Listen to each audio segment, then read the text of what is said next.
messieurs, mais nous avons des invités qui devraient pouvoir nous permettre de répondre dans un minimum de temps à un maximum de problématiques autour des métamorphoses de la guerre à travers les âges, qui est ce que nous avons décidé qui est le sujet dont nous avons décidé de débattre aujourd'hui. Alors, nous devions avoir 4 invités, nous en avons 3, il y a peut-être un quatrième qui vient nous rejoindre. Je les présente à ma gauche Anthony Guillon, enseignant agrégé, docteur en histoire, et qui a consacré sa thèse aux tirailleurs sénégalais durant l'entre-deux-guerres, avant de retravailler le sujet et d'en faire un livre qui a été immédiatement salué par la critique et par le public sur les tirailleurs sénégalais, publié aux éditions Perrin, ce qui n'est pas surprenant parce que je dirige les éditions Perrin, c'est la table ronde des éditions Perrin. Donc c'est une caractéristique soviétique de ce débat qui sera réservé à des auteurs Perrin, même si nombre d'entre eux, et non les moindres, ont publié chez d'autres confrères éditeurs. À ma droite, Clément Houry, ancien élève de l'École des Chartes, docteur en histoire de l'Université de Paris-Sorbonne, directeur adjoint de la bibliothèque du Muséum d'histoire nationale d'histoire naturelle. Et Anthony Guillon est un spécialiste connu et reconnu de l'Ancien Régime, et en particulier du XVIIe siècle. Il a publié 2 livres marquants. D'abord, une synthèse historique, politique, diplomatique et militaire sur la guerre de succession d'Espagne, publiée aux éditions Talandier. C'était des élégances ne laissait pas. Avant de publier cette année une biographie du duc de Marlborough. Oui, mon accent anglais est tout à fait terrible, donc je ne prononcerai même pas sur la question. Marlborough. Qui, aux éditions Perrin, Marlborough étant considéré, et on va en reparler, comme un des un des plus grands généraux de l'époque moderne, avec une tendance, ce sera aussi un des thèmes du débat, d'une histoire militaire qui a été très franco-centrée et qui mérite de s'ouvrir à de nouveaux regards, ce que fait également Anthony Guillon. Nous devions avoir avec nous David Fiasson, auteur d'un livre qui va sortir sur la bataille de Crécy dans la collection Champ de bataille dirigée par Jean Lopez, dont nous avons parlé. Mais David Fiasson étant souffrant et suspectant un Covid, a préféré, par civisme et à son grand regret, ne pas être là, parce que nous regrettons beaucoup, mais ça n'empêchera pas Jean Lopez de parler de cette collection. Alors je ne sais pas si on présente encore Jean Lopez, mais je vais le faire pour ceux qui ne le connaissent pas.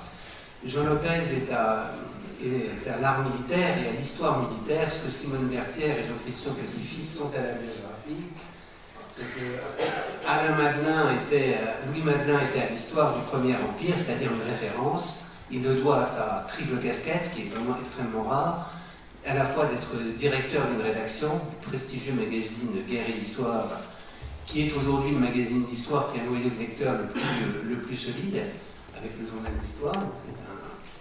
Ça souligne et ça témoigne de la passion du grand public pour le fait militaire dans son ensemble, d'être aussi un historien renommé de la Seconde Guerre mondiale, en particulier auquel je ne peux pas citer tous ses ouvrages, parce que sans ça, 1h30, il ne suffirait pas, mais parmi ses sorties récentes, j'en signale 3, une biographie de Joukov, qui a été très remarquée, qui en est à sa 3e version publiée chez Perrin, très remarqué également le récit définitif de l'opération Barbarossa, en près de 1000 pages, publié chez nos confrères de Passé Composé, et enfin, plus récemment, le hasard faisant tristement bien les choses, un récit absolument passionnant de la collection Champ de bataille, de la bataille de Kharkov en 1942, et il se trouve que Kharkov est Kharkiv, et que, évidemment, ce récit de la guerre, de la Seconde Guerre mondiale, sur les terres d'Ukraine, qui sont des terres qui ont vu passer et repasser les plus grandes invasions, s'est retrouvé qu'on était dans un cas typique où l'histoire télescopait l'actualité, et puisque l'histoire télescope l'actualité vient télescoper l'histoire, parce que j'ai cru voir Alain Frachon, je pensais que tu t'étais mis sur le second rang, qui était pour le Voyage de Suprême. Alain Frachon, qui est chroniqueur de politique internationale au Monde, après avoir dirigé l'illustre quotidien pendant à 2 reprises pendant plusieurs années, et qui a publié un recueil de ses chroniques qui s'appelle Un autre monde, aux éditions Perrin cette année, que j'invite chacun d'entre vous à lire et éventuellement à relire. Entre autres, ça ce sera la dernière partie de notre débat sur les métamorphoses de la guerre. Alain Frachon, dans un éditorial qui fera date, qui sera cité dans 75 ans, a été le premier à pronostiquer une très possible attaque de la Russie de Poutine en Ukraine, à l'époque, sous une forme de rire amusé de la plupart des commentateurs.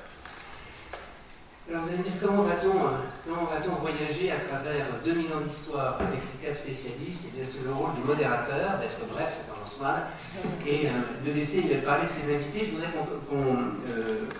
qu'on commence par la fin, Jean-Lopez, pour que vous nous disiez un mot, parce que dans les innovations, il y a une manière différente de raconter l'histoire.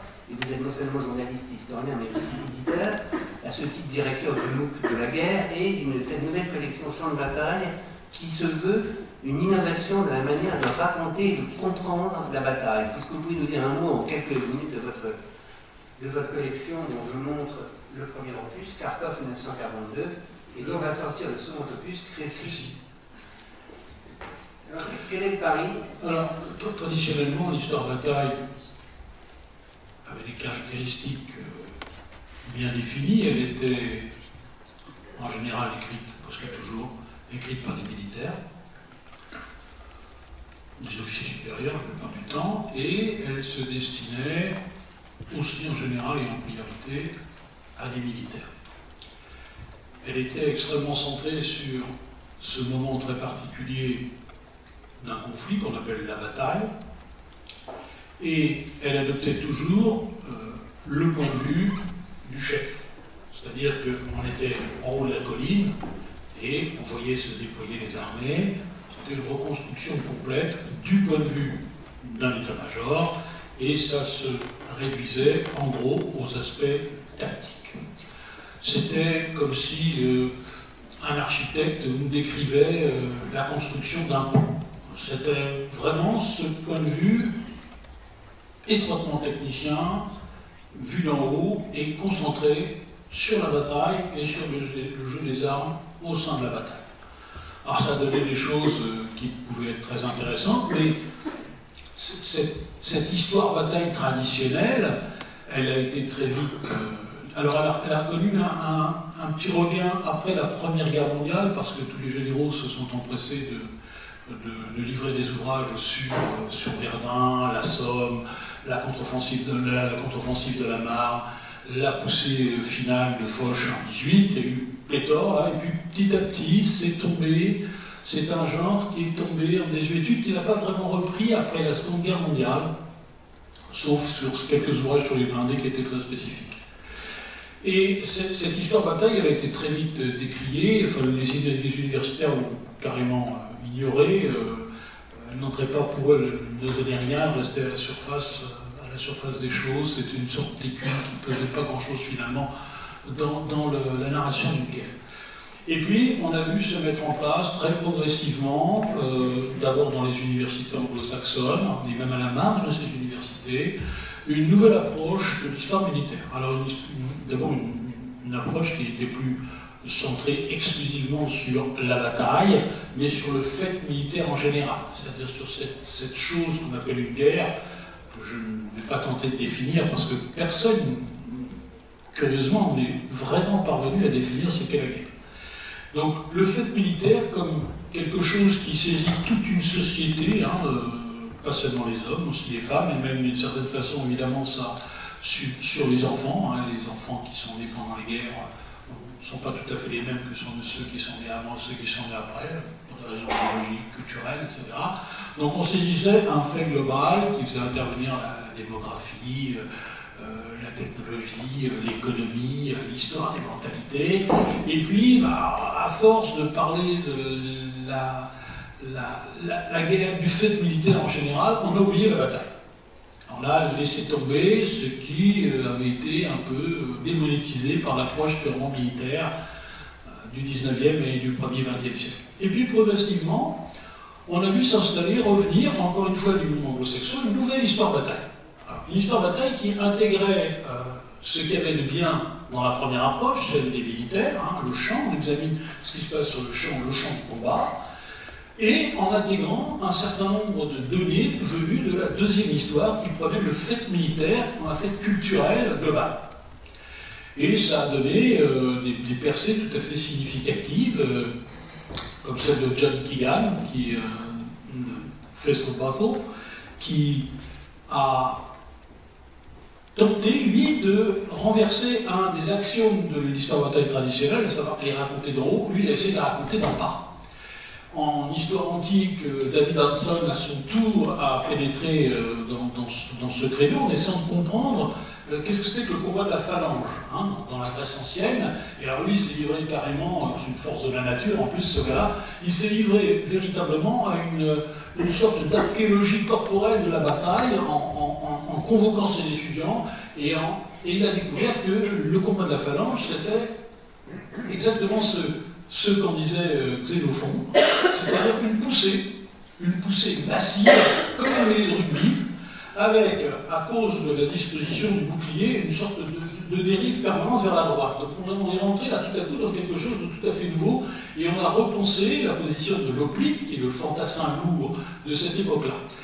Et on est ainsi entré dans une histoire de bataille qui a laissé sa place à ceux d'en bas, qui a laissé sa place à des aspects culturels, qui a interrogé les sources de façon beaucoup plus précise, et qui a tenté de déconstruire le récit traditionnel qui était toujours largement, je ne sais plus quel auteur disait, la bataille c'est d'abord une bataille de papier, c'est quelque chose qui a été écrit par quelqu'un à un moment donné, dans une optique avec une intention particulière.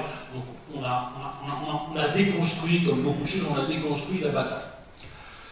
Ce que j'ai voulu faire dans cette collection Champ de bataille chez Perrin, c'est précisément faire état de toutes ces avancées en revisitant quelques monuments de l'histoire militaire. Là, nous avons Crécy qui vient de paraître, et bientôt nous aurons Verdun. Alors Verdun est aussi le cas archétypal d'une dimension supplémentaire que j'ai voulu intégrer à la bataille, c'est la dimension mémorielle. Les batailles sont des marqueurs. On déplaise à l'histoire quantitative. Ce sont des marqueurs dans l'histoire des peuples, Verdun notamment, l'histoire de France, et pour les Français, même encore aujourd'hui, reste quelque chose de très particulier. Donc il est aussi. Alors, et pourquoi est-ce que certaines batailles demeurent des phares dans l'histoire des peuples? Pourquoi d'autres, qui sont plus importantes militairement, disparaissent purement et simplement? On n'entend plus parler. Pourquoi certaines sont l'objet de polémiques partisanes quasi permanentes? Pourquoi les pays ne partagent pas la mémoire de la même bataille, jusqu'au point où certains réclament une victoire, pendant que les autres réclament aussi une victoire? C'est un peu toutes ces approches nouvelles que j'ai voulu intégrer dans cette collection Champ de bataille. Je laisse la parole au modérateur.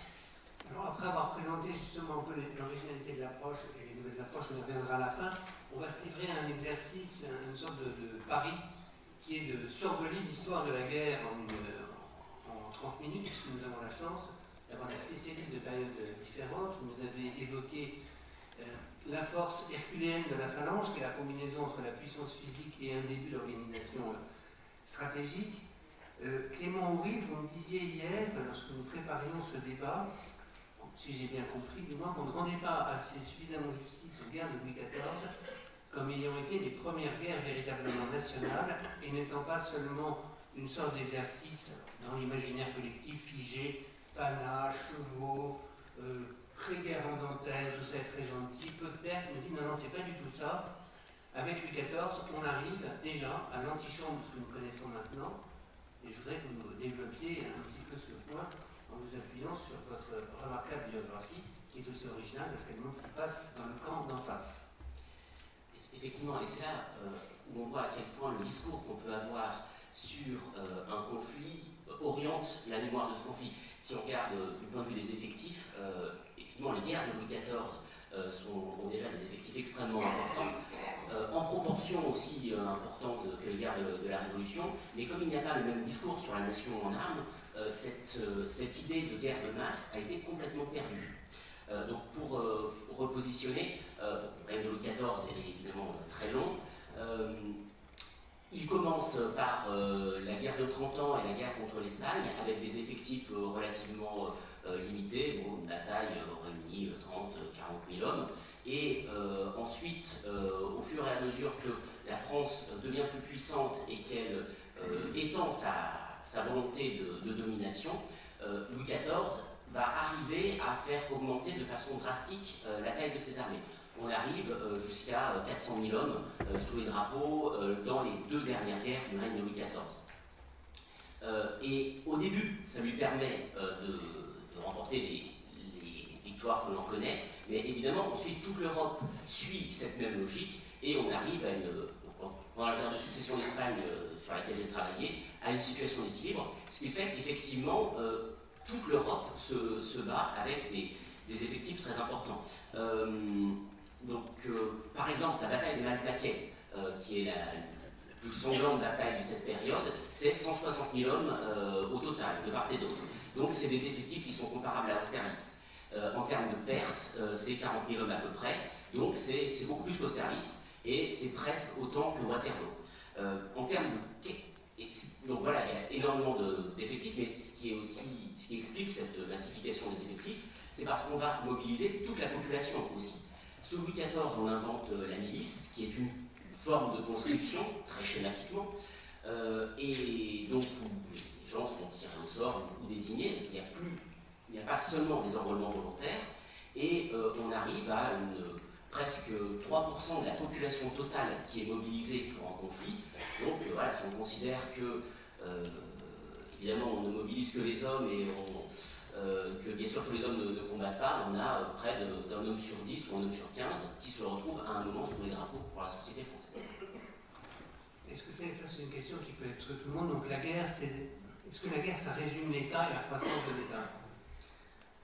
Effectivement, il y a une dialectique assez connue sur l'État.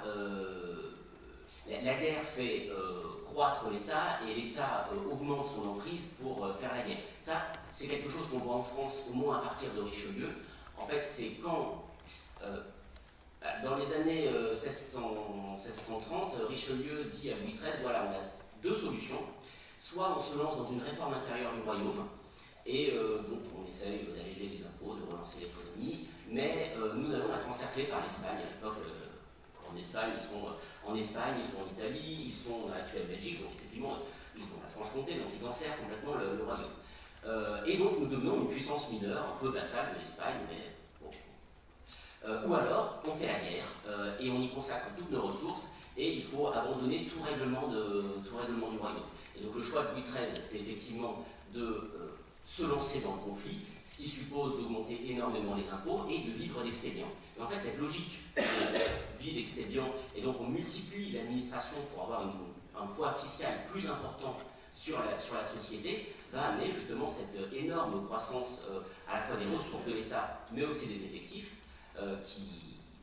qui va permettre à Louis XIV de faire ses guerres. C'est vraiment la guerre qui entraîne l'augmentation du poids de l'État sur la société. Et particulièrement, un phénomène particulièrement valable en France, qui sera un fil directeur, où la guerre résume et raconte l'histoire de la croissance de l'État avec, j'ai envie de dire, son cousin germain qui est l'impôt. Très bien sur l'autre.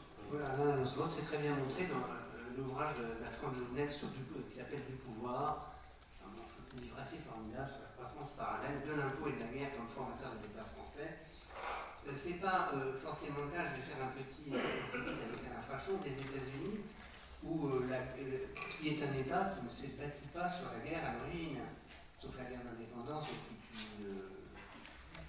elle ne me paraît pas être question de spécialisme. Non, mais dans cette histoire-là, je crois quand même que la guerre de sécession, 1860-1865 à peu près, compte pour les historiens de la guerre et les gens qui réfléchissent sur la guerre, c'est pas vraiment mon cas, mais compte parce que c'est le début des guerres ultramodernes avec des canons à tir à répétition, et c'est le début des guerres où on tire sur les villes, encore plus que d'habitude. Je crois que Atlanta a été rasée, par exemple, considérablement démolie.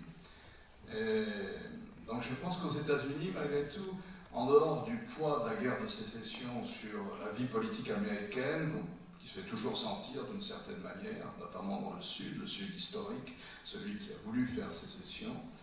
Mais la guerre de sécession, je crois, enfin, je pose plutôt la question aux historiens de la guerre, mais Je pense qu'elle est un marqueur par le nombre de gens tués et la capacité nouvelle des armements. Et donc, il me semble qu'elle a un rôle dans l'histoire de la guerre de sécession. Sur le plan strictement, je veux dire, technique ou mécanique. On va revenir parce que donc, vous avez vu, le principe est celui du saut de puce. 17e siècle, naissance de la guerre nationale. 18e siècle, je pense qu'on sera tous d'accord, fausse guerre en dentelle, où c'est encore un des très grands champs historiographiques à explorer. Si Clément Lopez ou Clément Henry veut nous dire un mot, parce que pourquoi on vit sur cet imaginaire un peu ridicule, qui est un peu celui du film ridicule, alors que ça n'a absolument rien à voir. Et comme vous l'avez dit, la guerre a déjà changé au XVIIe. Oui, elle est déjà meurtrière, évidemment, on n'est pas encore dans les carnages.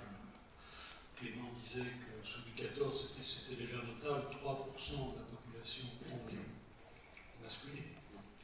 De la population totale, ça fait 6% des hommes. Et concerné, la Première Guerre mondiale, ce sera presque 20% de la population française mâle qui sera concernée, et comme il convient évidemment d'étendre au-delà, partie également de la population féminine va se retrouver impliquée massivement sur les arrières, dans les usines, etc. Il n'y a pas de comparaison tout de même. On assiste jusqu'en 1945 à une montée massive des effectifs au combat et à l'arrière pour soutenir le combat. Et à partir de 1945, on assiste à une décroissance très spectaculaire, plus ou moins rapide selon les pays, très rapide chez les Anglais, un peu moins chez nous parce qu'on a eu des guerres coloniales sur lesquelles Anthony va nous parler. Et on arrive aujourd'hui à un point très bas. L'armée française, aujourd'hui, l'armée de terre française, c'est en gros, pas dire de bêtises, je crois que Collier m'avait dit que l'équivalent de 80 bataillons, là où il y en avait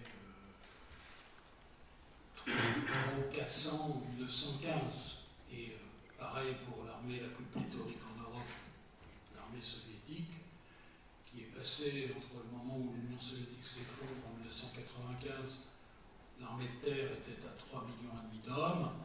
On est tombé à l'armée de Poutine, qui est une armée qui ne peut mobiliser que environ 140 à 150 000 en première intention. En février, quand il attaque, il y a 120 à 140 000. C'est à peu près tout ce qu'il peut mettre dans la balance. Et je permets de faire une petite incise dans l'actualité parce que c'est intéressant. Les Ukrainiens, eux, ont répondu par quelque chose qu'on a oublié, nous, depuis longtemps, qui est la mobilisation massive des classes masculines, de façon à porter leurs effectifs à 700 000. C'est aujourd'hui la différence de balance numérique qui explique l'évolution.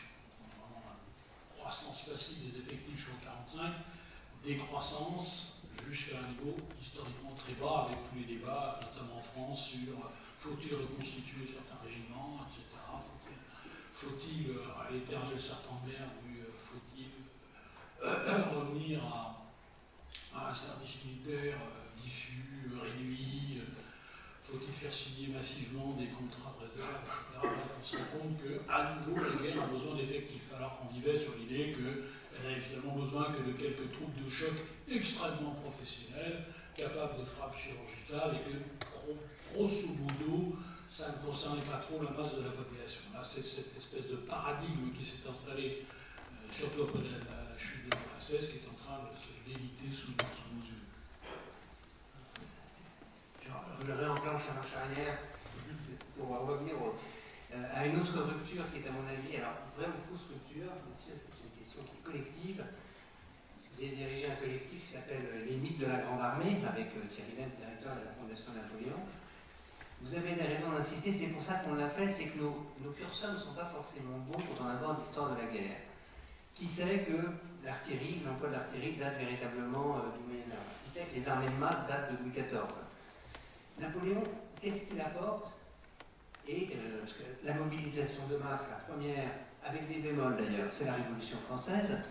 Napoléon, c'est quoi? Pourquoi c'est une date charnière dans les mémoires collectives avant d'esquisser le 19e siècle? Son vrai plus, c'est quoi? C'est lui-même. Pour moi, c'est ce cerveau absolument exceptionnel, qu'on l'aime ou qu'on l'aime pas, le Corse, peu importe. Mais on est bien obligé de reconnaître qu'il a synthétisé à la fois le souverain, donc le chef d'État, et le chef de guerre, et qu'il a mené tout cela à peu près correctement jusqu'en 1812. Après, évidemment, c'est le déclin de l'homme et le déclin de son système.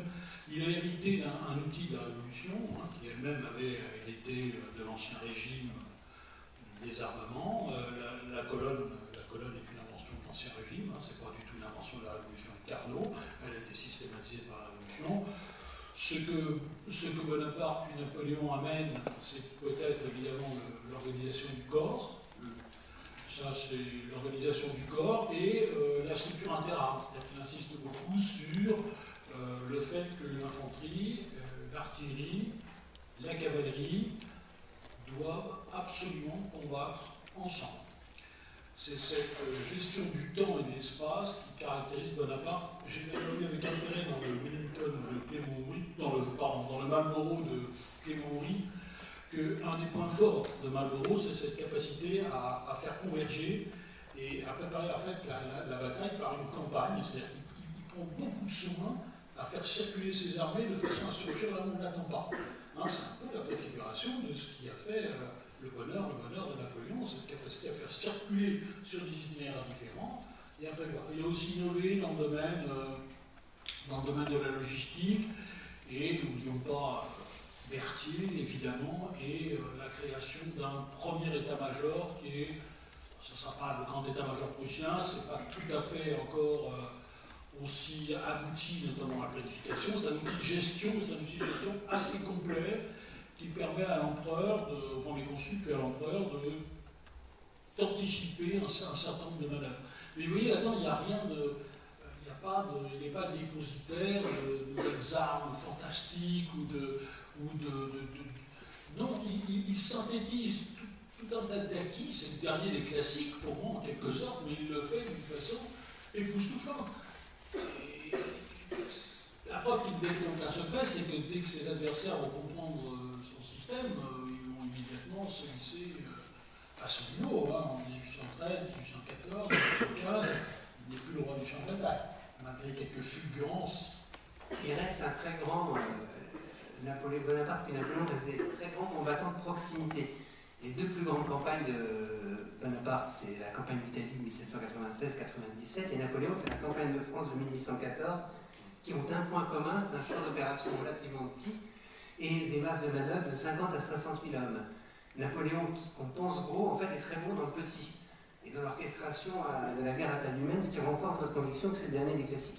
Oui, en revanche, dès qu'on est en comparaison avec l'adversaire de Rodino, il y a des masses plus importantes, et surtout à Leipzig. Leipzig, Leipzig, c'est un phénomène intéressant. En 1813, c'est la fin de la campagne d'Allemagne, donc on est en Saxe, et là, tout à coup, le champ de bataille il a été multiplié par 3 ou 4 dans ses dimensions, le nombre de combattants également. Et là, je pense que c'est un des facteurs de l'échec de Napoléon, c'est que c'est trop. C'est beaucoup trop vaste avec les moyens de communication de l'époque, ce sont des estafettes à cheval. Donc là, ils ne maîtrisent plus. On a une extension permanente de la taille d'un paquet, c'est d'un boileau de 6-7 km au maximum. Maximum, pour Leipzig, on s'étend sur 25 km. Sadova contre les Autrichiens en 1866, pareil. Gettysburg, ça va être une quinzaine de kilomètres dans la guerre de sécession. Et puis après, on arrive à la bataille de la Marne, vous avez 200 km. Retour à un mouchoir de poche à Verdun, c'est une folie des Allemands, ils attaquent sur 10 km. Puis à nouveau les offensives de Foch en 1918, où là ça se déploie sur 300 à 400 km. Et alors, dans la Seconde Guerre mondiale, on va atteindre des fronts développeurs linéaires qui sont absolument gigantesques. Bagration, par exemple, en 1944, se déploie sur plus de 1200 km. C'est vraiment une dilatation de la bataille. On ne va pas parler de moins en moins de bataille, il y a plus d'opérations. Une dilatation en longueur, une dilatation dans la profondeur également, parce que une armée, c'est pas qu'une ligne, c'est aussi des organisations sur les arrières, avec l'intervention de forces de police qui sont dédiées, une reconfiguration complète des moyens de transport. Et pendant la Seconde Guerre mondiale, On atteint, sur les arrières de la bataille de Stalingrad, on atteint plus de 300 km. La bataille de Koursk, c'est également 400 km de profondeur de fortification. Donc vous avez une dilatation dans toutes les dimensions de la bataille. Et on va assister encore une fois à cette même décroissance après 1945, où les batailles, les campagnes vont à nouveau réduire leur dimension. Je voudrais qu'on saute au 19e en faisant un peu parler Anthony Guyon, parce que le 19e siècle, du point de vue, à mon avis, de l'histoire militaire, est avec le 18e, l'enfant perdu en grande partie de l'historiographie. Alors c'est un siècle absolument capital. C'est même un siècle d'innovation et de révolution technique, on va y revenir, mais déjà, la France, qui est aussi notre fille d'Ariane, la France constitue un empire, ses effectifs militaires continuent à croître, même si elle fait peu la guerre, c'est pour ça qu'on en parle pas tant de ça, elle l'a fait en 1870, elle a arrêté de la faire en 1815, elle la refera en 1914, mais derrière tout ça se bâtit non plus un État-nation, mais un empire-nation porté par un idéal qui sera celui de la Troisième République, qui est difficile à concilier, qui est de l'universalisme républicain avec la domination coloniale. Et à l'intersection de ça, je trouve que, comme d'habitude, l'armée dit les évolutions en cours, et vos recherches sur les contingents des colonies au sein de l'armée française sont d'abord, pourquoi est-ce qu'il a fallu attendre aussi longtemps pour vous lire, et nous parler de ce sujet qui reste, pour ceux qui n'ont pas encore le plaisir de lire votre livre, un des schémas manquants capital de la compréhension de l'organisation des armées d'empire. Oui, on reviendra peut-être un petit peu plus tard sur les hommes, mais finalement la guerre en situation coloniale est très différente de tout ce qui vient de se dire. 400 000 hommes, c'est quelque chose évidemment qu'on ne va pas utiliser en Afrique. Des troupes d'élite, soyons honnêtes, les troupes qui combattent en Afrique, en Asie, ne sont pas les meilleures troupes du monde. Le matériel, on a un tel manque de respect pour l'adversaire en face que bon, le matériel n'est pas à la pointe de la technologie. Donc si vous voulez, la guerre coloniale est complètement différente de ce qui est mené en Europe. Et Clausewitz avait prédit assez tôt qu'au fur et à mesure de la guerre, la distinction entre civil et militaire s'estomperait. En situation coloniale, elle tombe assez rapidement. La différence entre un combattant et les civils est tombée très tôt. Et bon, on commence avec les enfumades de Bujour en Algérie et on va aller jusqu'à Lyotet au Maroc. Donc bien sûr, dans la stratégie, si vous voulez, il y a une modification. Mais la problématique est toujours comment gagner des guerres avec peu de moyens. Il faut engager peu de moyens. Le politique, je vous renvoie à tous les débats sur l'Indochine dans les années 1880, pourquoi y investir de l'argent en Indochine? Donc comment est-ce que l'on fait avec peu de moyens des règles de la guerre qui sont en train de se mettre en place au fur et à mesure, mais bon, évidemment, si on prend même les guerres balkaniques, les conventions de Genève ne sont guère respectées, mais l'adversaire sur place, très tôt finalement, va employer la brutalité, et on montre cette brutalité. Avec le développement de la photographie, on voit des photographies qui sont terribles. Je vous renvoie au livre de Daniel Folliard. On montre des villages qui ont été brûlés. Ça, c'est une pratique assez courante de répandre la terreur. Des cadavres qui sont encore fumants. Et donc, il y a une volonté de terroriser l'adversaire au fur et à mesure. Et on va utiliser... L'armée coloniale n'attire pas. C'est-à-dire, dans le recrutement, malgré tous les efforts de propagande, on a beaucoup de mal à envoyer les métropolitains. Et ça, c'est pas propre à la France. C'est propre à tous les soldats européens. Eux veulent tenter ce qu'on appelle l'aventure coloniale.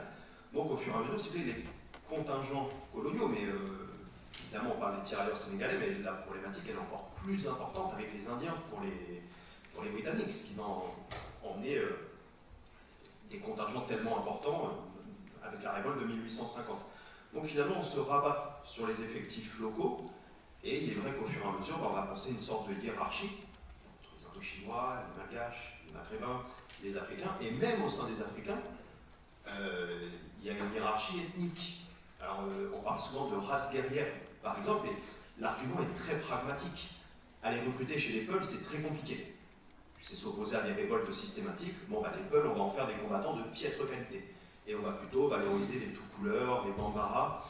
Donc, il y a tout un système qui se met en place au fur et à mesure. Donc, on va dire que Bugeaud serait les prémices, mais après, le noyau va se constituer en l'espace de 50 ans, de Faidherbe jusqu'à Lyotet, avec le Maroc. Et donc, on étudie ces soldats, on voit comment on pourrait les utiliser. Et il faut aussi penser que la France a un déficit démographique avec l'Allemagne. Comment est-ce que l'on compense ce déficit démographique? Alors, on va toujours insister sur le fait que les Français sont les seuls à avoir envoyé des Africains en Europe. Alors c'est vrai qu'il y a une conception différente du colonialisme, mais il y a aussi du pragmatisme. Pendant la Deuxième Guerre mondiale, 620 000 Australiens combattent avec les Britanniques. Donc l'Afrique, si vous voulez, va constituer un réservoir en hommes qui est assez intéressant. Donc finalement, dans les guerres coloniales, très vite on abandonne les fronts militaires qui peuvent avoir ce côté fascinant qui était dit tout à l'heure depuis Crécy, et on va plutôt s'intéresser aux hommes, comment ils mènent la guerre, et abandonner assez vite finalement le champ de bataille. La part, vous insistez à juste titre, donc les tirailleurs sénégalais, pour le public, c'est la création, c'est 1857. Second Empire, une période sur laquelle il reste vraiment énormément à faire. On est à peu près aussi au moment de la guerre de sécession, et alors, en vous voyant tous les deux, ça me donne des idées de rapprochement, parce que j'ai quand même l'impression que les stéréotypes sur je déploie tous les guillemets, La Force Noire, qui est un ouvrage on lit maintenant avec un sourire aux lèvres du général Mangin, mais qui reflète la sensibilité d'une époque, est valable pour la France et valable aussi pour les États-Unis, où la part des contingents de couleur au sein de l'armée américaine, franchement, a toujours été considérable et s'est développé un peu une forme d'idée que la force physique était un palliatif à une plus grande médiocrité intellectuelle. Exactement, oui. Parallèlement à ce phénomène ouvertement raciste d'une certaine manière, il faudrait faire l'histoire des Noirs américains dans la guerre, dans l'armée américaine, c'est très passionnant, il y en a sûrement une, mais c'est aussi, pour reprendre ce que disait Anthony Guyon, la guerre de sécession compte aussi parce qu'elle se développe parallèlement à la photographie.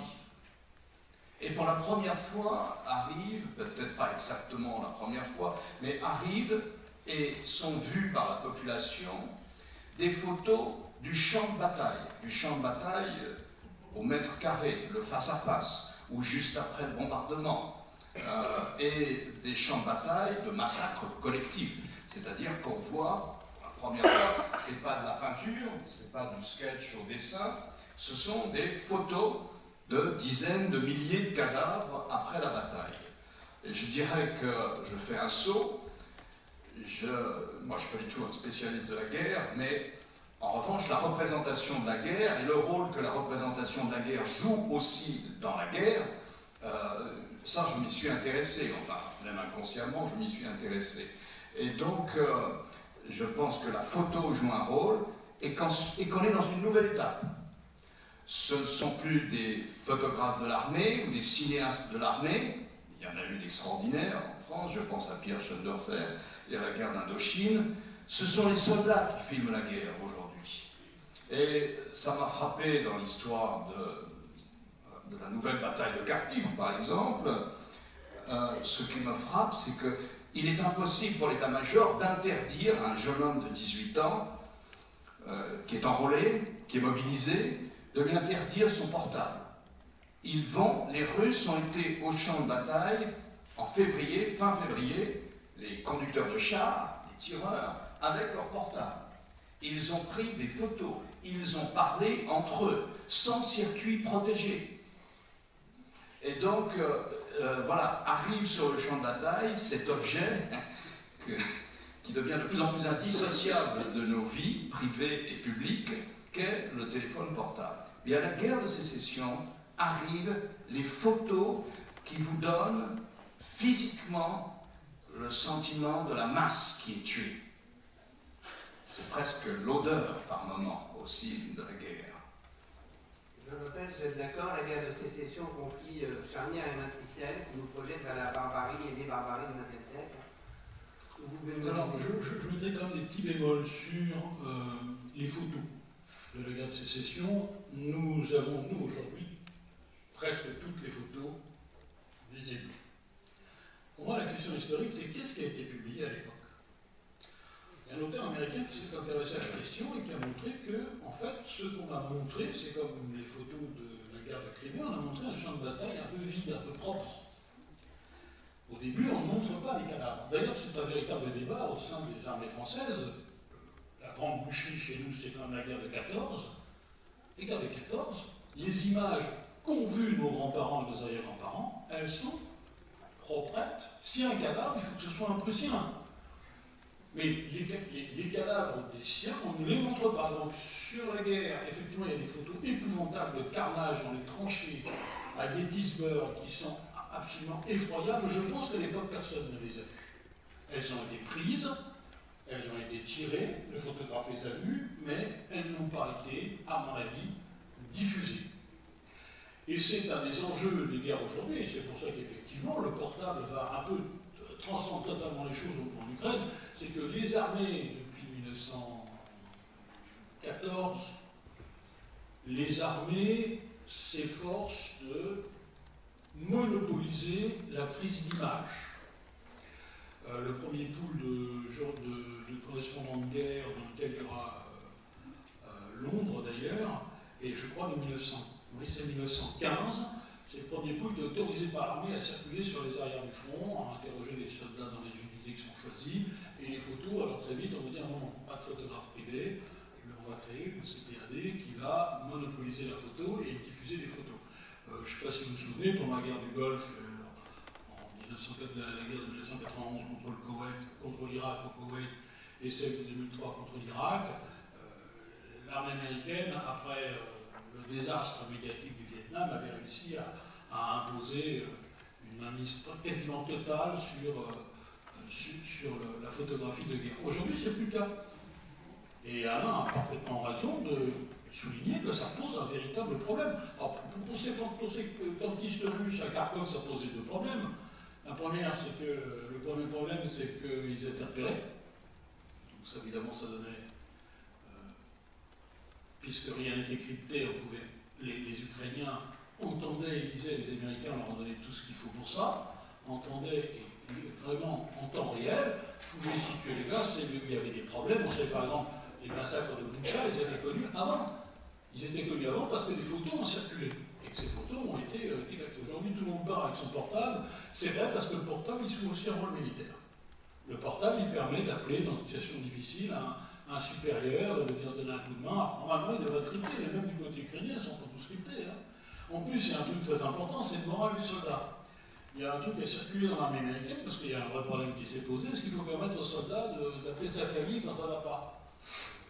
C'est un truc qui m'avait frappé dans le film de Eastwood, vous savez, sur ce tireur d'élite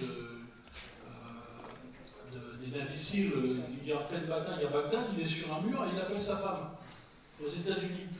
Ah, c'est incroyable, je me suis un peu renseigné, effectivement, c'est pas interdit.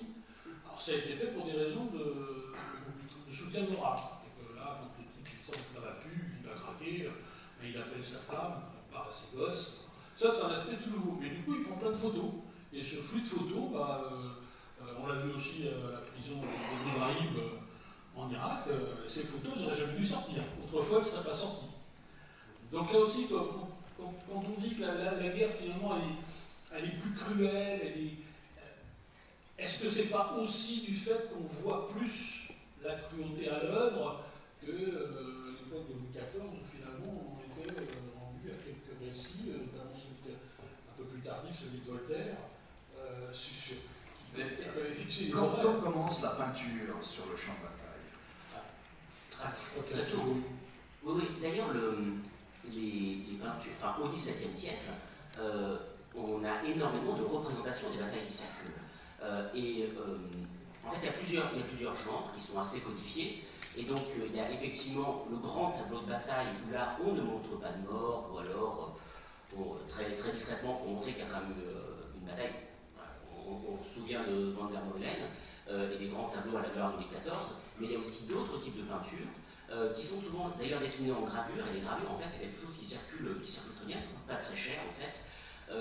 Et là par contre il peut y avoir des scènes de carnage, notamment, alors, en fait c'est extrêmement stéréotypé, c'est pas forcément très réaliste, mais la représentation classique c'est un combat de cavalerie où on voit les gens s'écraser les uns contre les autres, les chevaux piétiner les cavaliers morts. Donc l'idée que cette violence, alors évidemment, pas de photographie, donc c'est quand même beaucoup plus aseptisé, mais il y a déjà quand même la volonté de représenter le combat et surtout une appétence très forte des populations pour savoir exactement ce qui s'est passé.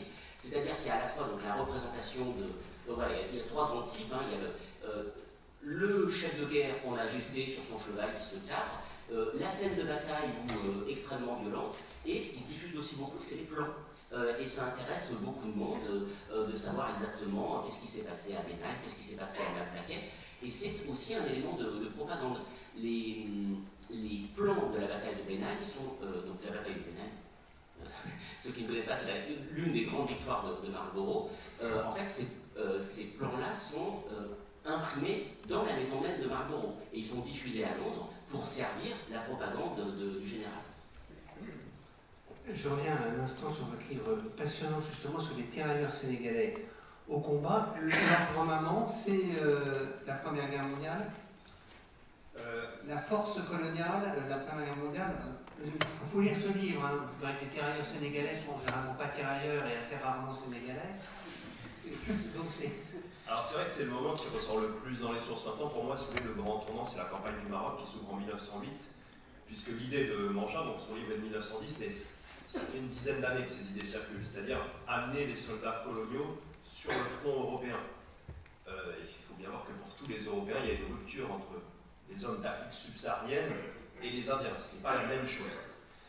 Donc, c'est une sorte de test, si vous voulez, le Maroc, puisque les tirailleurs sénégalais ont été utilisés à Madagascar, mais au Maroc, on les fait venir avec leur famille. D'ailleurs, au passage, Mangin n'est pas un grand libéral. Hein. Son livre, évidemment, c'est très très conservateur. Il passe 2 chapitres à fustiger la Révolution française, la révolution industrielle qui a finalement fait de l'homme européen une sorte de lâche. La femme européenne ne fait plus beaucoup d'enfants, les soldats ne sont plus de grande qualité, tandis que l'homme africain finalement a gardé ce contact avec la nature, donc capable de retrouver cette bestialité. Hier, Mangin, voilà, c'est replongé là-dedans, mais au Maroc, on fait venir les femmes, on vend la polygamie, et finalement l'idée que l'Afrique est un réservoir inépuisable en hommes, et en vrai combattants sont des combattants nés. Donc le Maroc, il y a beaucoup de clichés sur le Maroc. On en a peu avant finalement sur les tirailleurs sénégalais. Vous voyez la vie dans les camps, des scènes du quotidien. Et là au Maroc, on va diffuser ça. Ce qui fait qu'en 1914, très rapidement, comme ils sont au Maroc, on les fait venir à Sète, et ensuite on va les envoyer sur le front. Il va y avoir une distinction entre ceux qui ont servi au Maroc, qui sont d'authentiques soldats formés, qui se débrouillent pas mal, contrairement à ce qu'on dit, et ceux qui arrivent directement depuis Dakar, qui n'ont pas eu le temps de recevoir de formation, et qui, eux, évidemment, je vous laisse imaginer les problèmes de langue pour transmettre les ordres, qui, eux, ne vont pas briller du tout. Et Joffre, dès le mois d'octobre 1914, dit vous les envoyez dans le sud, et après ils repartent en Afrique, je ne veux plus voir de tirailleurs sénégalais. Et l'histoire va changer au fur et à mesure, puisque les batailles qui coûtent le plus cher en hommes sont les campagnes d'août 1914. Et dès 1915, finalement, après une période d'hivernage, on va les réutiliser. Et là, on va plutôt se rabattre sur les idées de Lyotet. C'est-à-dire le tirailleur sénégalais est un combattant saisonnier. Il combat du mois d'avril jusqu'au mois d'octobre. Et pendant 6 mois, on les envoie dans le sud de la France. Donc là, ça devient vraiment structurel, c'est-à-dire c'est constant. Pendant toute la guerre, ils ne combattront que 6 mois de l'année, parfois même le mois d'avril, au chemin des dames. On dit toujours que le chemin des dames était une boucherie pour les tirailleurs sénégalais, mais par les hommes certes, mais aussi parce qu'ils ont été retirés trop tôt des camps. Donc certains vont attraper des maladies pulmonaires alors qu'ils n'ont pas commencé à combattre. C'est un des grands apports de votre livre qui est présenté comme effectivement l'homme primitif, indestructible dans sa virilité, est extrêmement sensible au déphasage climatique et le commandement ne comprend pas que l'homme noir, Yabon Banania, qui vulgarisera jusqu'au vulgaire cette représentation de Dieu, n'est pas effectivement une force pure, mais un être humain tout simplement. Oui, exactement. Toujours dans le livre de Mangin, en fait, il est persuadé que l'Africain s'adapte partout puisqu'il y a eu la traite. Comme il y a eu la traite, l'esclave s'est parfaitement adapté à l'Amérique. On n'a pas dû dire grand-chose sur l'esclavage en Amérique, mais bon. Et donc, on va utiliser ça. Et une constante dans l'histoire des tirailleurs sénégalais, c'est le taux d'inaptes dans les commissions de recrutement. Toute période confondue, c'est-à-dire même pas que la Première Guerre mondiale, on est à 70-80% d'inaptes. Donc ici, 2 hypothèses. Soit l'homme africain est vraiment faible, soit dans les villages, on est assez malin pour cacher des hommes forts. Il suffit de les envoyer dans les colonies britanniques ou même dans les alentours. Les forces françaises n'ont pas les effectifs nécessaires pour aller chercher les déserteurs. Et donc, généralement, ce qu'on va présenter, dans les commissions de recrutement, il y a des rapports sur la taille, par exemple, que les hommes africains seront forcément petits, on présente des hommes qui ont des hernies discales, auxquels il manque des dents. Et donc, même, moi, si vous voulez, quand j'avais commencé donc, sur la Première Guerre mondiale, j'étais un taux d'INA de 70-80%, mais bon, c'était plus le refus de la guerre, j'associais ça à ce point-là. Mais pendant les années 20 et 30, on reste sur un taux qui ne baisse jamais sous les 70%. Et ce mythe de l'homme fort qu'on a vendu, que Mangin a vendu, hein, n'est pas réel. Souvent, ces hommes ne sont pas bien formés. On va avoir des exceptions. Par exemple, pendant la France libre, la bataille de Bir Hakeim, etc. Donc là, les combattants qui viennent d'AEF vont avoir le temps d'avoir une vraie formation. Et bon, une fois qu'on a débarqué en Provence et qu'on remonte vers Paris, on a l'intelligence de les remplacer par des résistants, par des FFI, pour présenter une armée plus blanche. Alors, ce n'est pas l'argument qui est avancé par De Gaulle, hein, c'est pour évidemment... Les pauvres, quand même, on ne va pas les envoyer dans le froid alsacien et le froid allemand. Donc d'accord, bravo pour votre formidable travail. Rupture, la vraie rupture, c'est la Première ou la Seconde Guerre mondiale? Rupture avec quoi? Alors, du point de vue d'innovation technologique, c'est-à-dire, on a l'impression que l'aviation, le char, c'est la Première Guerre mondiale, mais que le véritable emploi, l'emploi plein, c'est la Seconde. Et je vous laisse continuer de mettre ça en parallèle avec une arme que connaissent bien mes deux voisins, qui est la cavalerie. La cavalerie disparaît, s'efface pendant la Première Guerre mondiale, disparaît pendant la Seconde. La cavalerie s'efface pas partout. Dans l'armée rouge, elle est maintenue dans l'ordre de bataille jusqu'en 1957.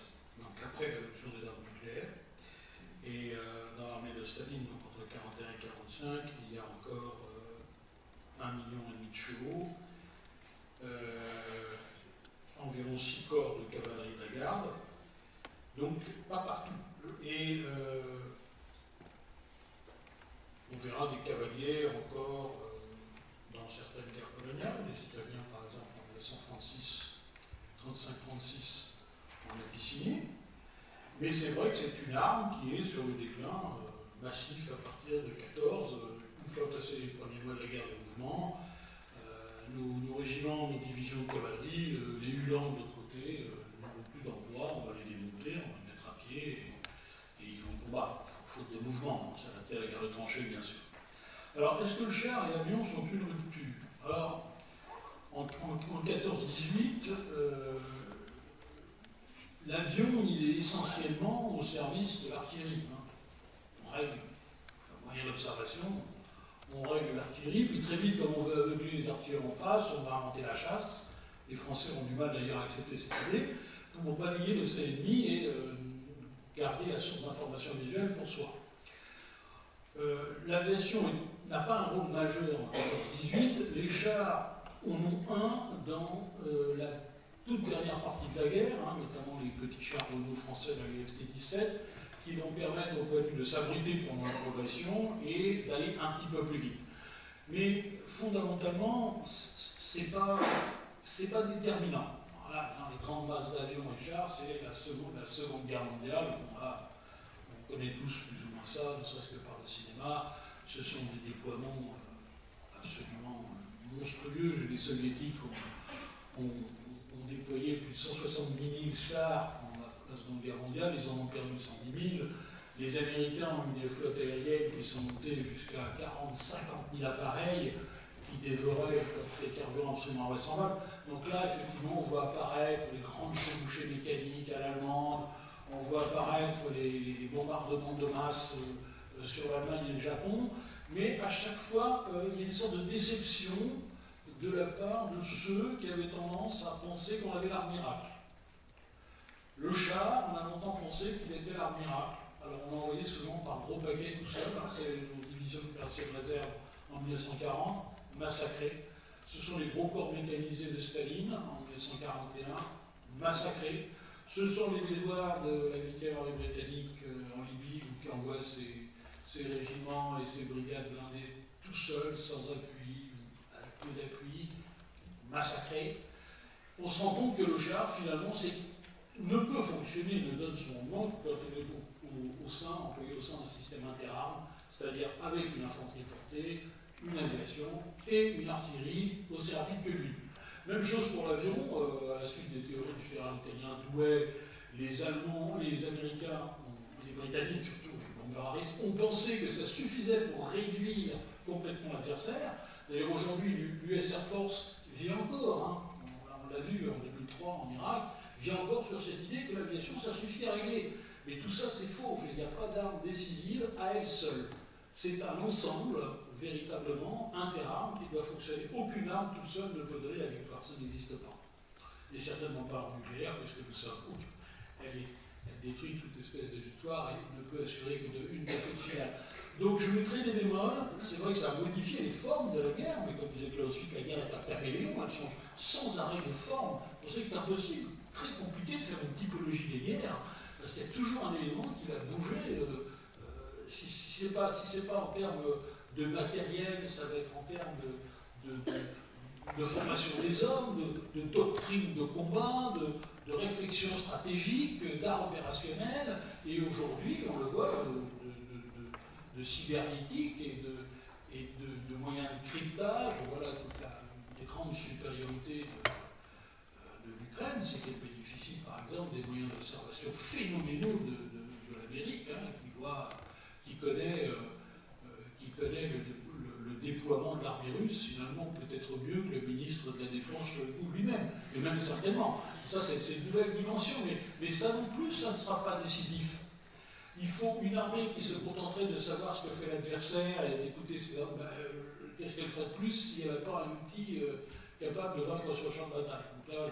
Donc là, je rejette cette idée d'arme décisive, de même que bataille décisive. À mon sens, ça veut pas dire. La question suivante, justement, messieurs, question que. On va finir sur une question, c'est une question ouverte. Est-ce que la bataille a été et est encore décisive? Moi, je vois plutôt une accumulation d'éléments, c'est-à-dire quand on parle d'armes décisives, etc., on parle des drones. C'est vrai qu'on avait une conversation sur les drones turcs en Ukraine. Moi, je suis assez fasciné, si vous voulez, on n'en a quasiment pas parlé, mais le 1er août 2022, Ayman al-Zawahiri, la tête pensante d'Al-Qaïda, depuis les années 90, a été exécuté par drone à Kaboul, mais ça a été fait parce que les talibans ont violé les accords de Doha. Donc la modernité, finalement, il y a toujours des hommes derrière. Et c'est vrai qu'en ce moment, on parle beaucoup de l'armée ukrainienne. Mais bon, en 2012, un certain Barack Obama, un certain François Hollande avait dit qu'en Syrie, il n'y aurait jamais de solution avec Bachar el-Assad. Je spoil la fin, mais Bachar el-Assad est toujours au pouvoir. Et l'armée syrienne, sans lui manquer de respect, n'est pas une armée qui brille par sa modernité. En revanche, 200 à 300 attaques, imaginez, qu'il y a eu au gaz sarin, au gaz moutarde, même au chlore.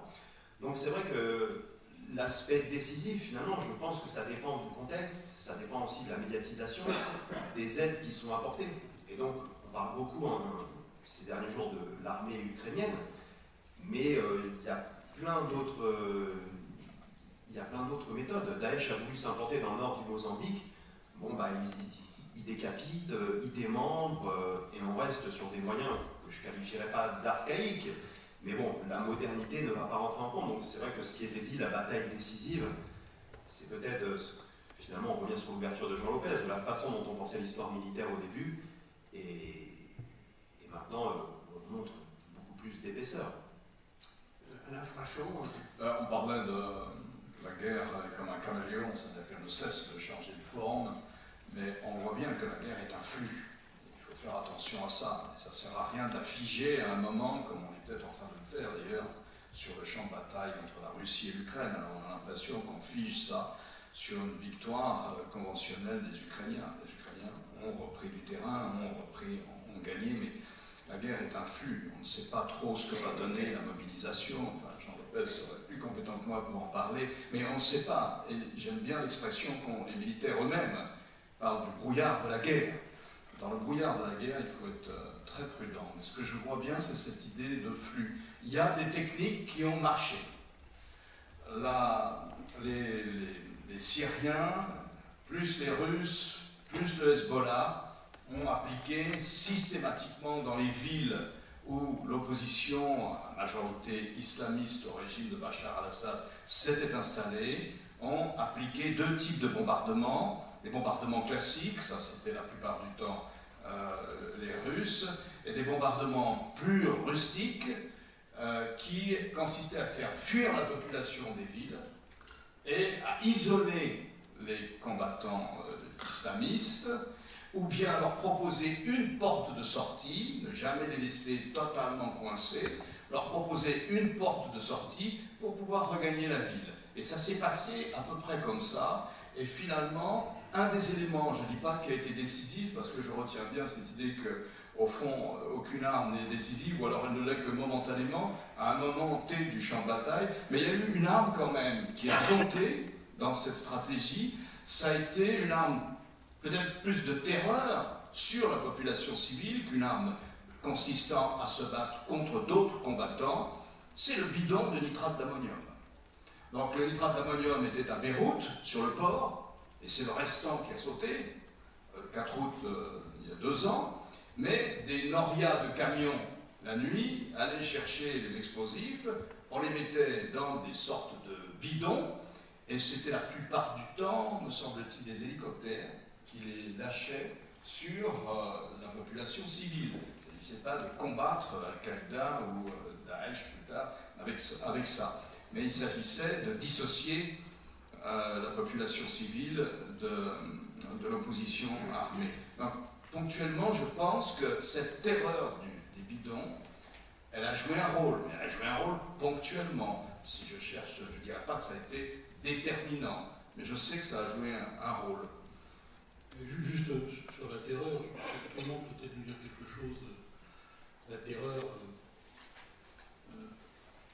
au XVIIe siècle, notamment à Heidelberg, comme au Palatinat, les armées du XIV ont quand même utilisé contre les civils cette arme, cette arme de la terreur. Effectivement, dès le XVIIe siècle, en fait, on parle de bombardement. Alors évidemment, à l'époque, on a déjà justement l'idée d'une attaque verticale, parce qu'on va utiliser contre les canons contre les soldats et les fortifications sont des canons à tir droit. Par contre, contre les populations, pour effrayer une population et la forcer à faire capituler la ville, on va utiliser des canons à tir court, des mortiers, qui n'ont pas une grande utilité militaire, mais qui sont chauffés à blanc et qui vont tenter de brûler la ville. Donc c'est vrai que dès Louis XIV, on pourrait revenir avant, dans la guerre de 30 ans, il y a eu aussi des méthodes de terreur pour forcer les populations à rejoindre tel ou tel camp. Mais on théorise le fait, et ça c'est Louvois qui est le ministre de la guerre de Louis XIV, que plutôt que de mobiliser des armées gigantesques, ce qui va coûter absolument une fortune, et d'essayer d'affronter l'adversaire, ce qui crée des morts, et donc on doit recruter de nouveaux soldats, c'est bien compliqué, il vaut mieux peut-être faire peur à la population, soit par des destructions ciblées, comme à Heidelberg, soit par des bombardements, comme à Bruxelles, qui est bombardé dans les années 1690, pour que la population se révolte contre sa propre garnison et contraigne le gouverneur local à capituler. Donc c'est vrai que dès le XVIIe siècle, et évidemment on pourra remonter encore auparavant, la dimension psychologique et le rôle des populations civiles dans un conflit est parfaitement pris en compte.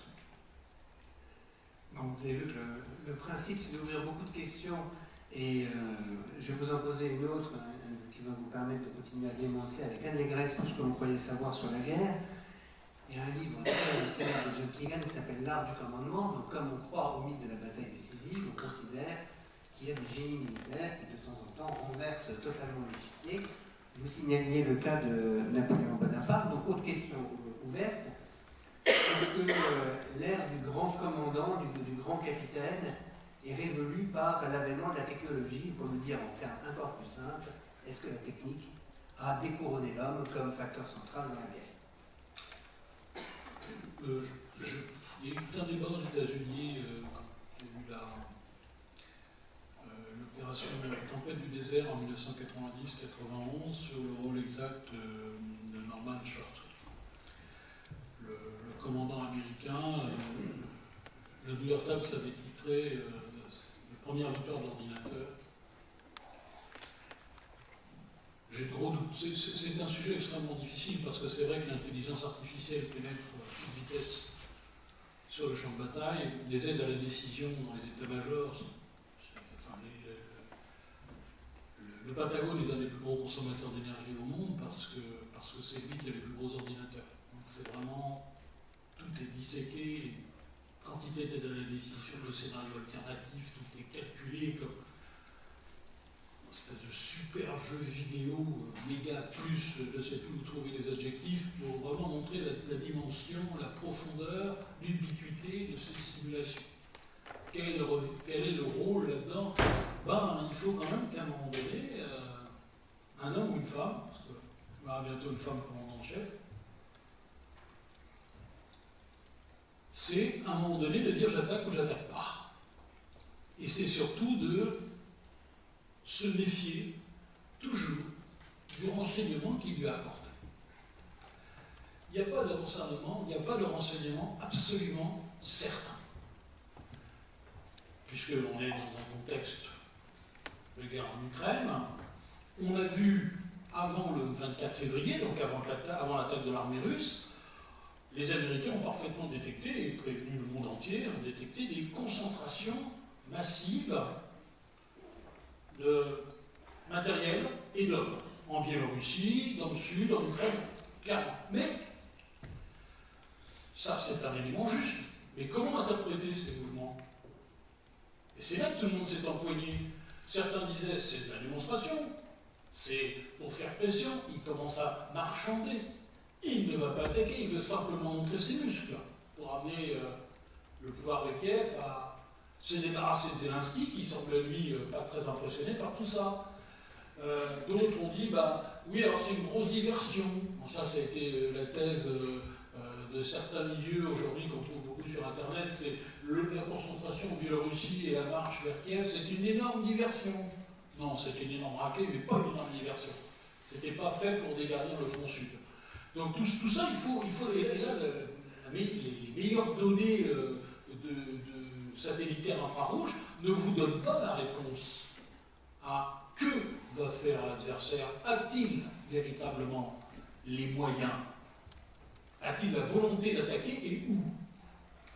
J'amènerai juste un bémol parce que un des commentateurs de BFM TV, vous connaissez sans doute, c'est Michel Goya, qui est aussi auteur de la Maison de Perrin. Michel Goya tient mon attention sur un fait.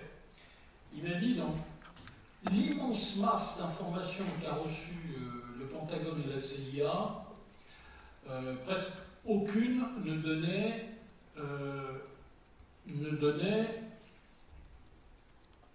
l'indice certain d'une attaque russe, sauf un, dit-il.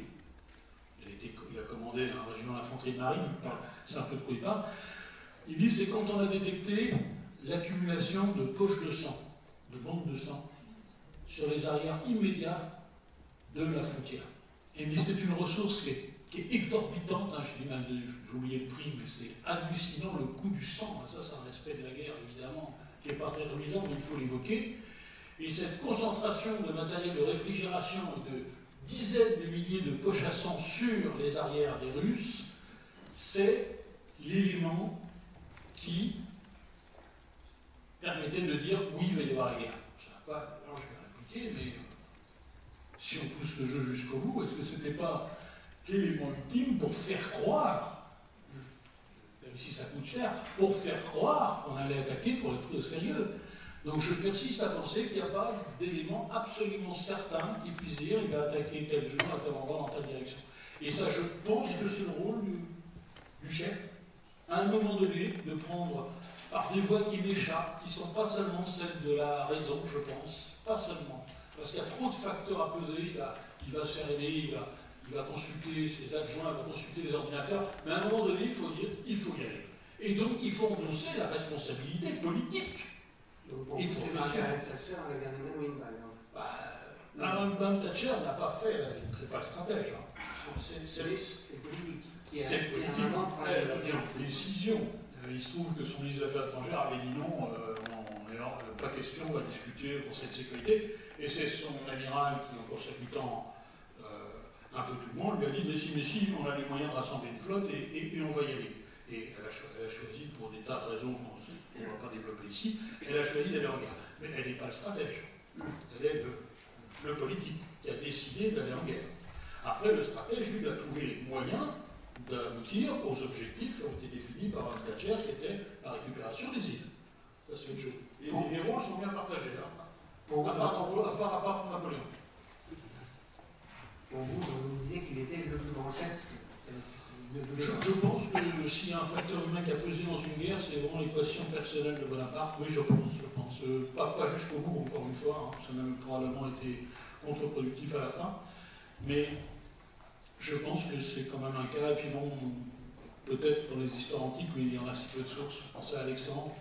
Ce qu'a fait Alexandre, enfin, défi d'imagination. Mais le paradoxe, c'est que trois des plus grands stratèges de l'histoire de l'humanité, des commandants aussi, comme c'est César, Alexandre et Hannibal, sont l'antiquité où on manque encore cruellement de sources. Donc à se demander si... Enfin, il y a les sources, bien sûr, mais enfin, tout de même, on est très mal renseigné sur la prise de décision, par exemple. C'est sûr que si on lit les commentaires de la guerre des Gaules de César, on peut trouver que César est un génie. C'est un monument assez contrôleur. Donc, le mémorial d'Alain Frachon, la guerre, c'est encore une affaire d'homme ou c'est devenu un grand jeu technologique filtré par le renseignement? Non, moi je crois aussi, c'est une affaire d'homme, bien sûr. C'est une affaire d'homme ou de femme, et de décision politico-militaire à un moment. D'ailleurs, ça pose un cas très intéressant, c'est sur quelle base Poutine croit-il que ces chars vont rentrer tranquillement à Kiev et qu'il pourra changer le régime en 10 jours? Sur quelle base? Sur quel type de renseignement? Moi, dans ma vie, j'ai rencontré des diplomates russes, ils étaient extrêmement bien informés, polyglottes, et leurs papiers étaient très précis. Alors, est-ce qu'il les a reçus?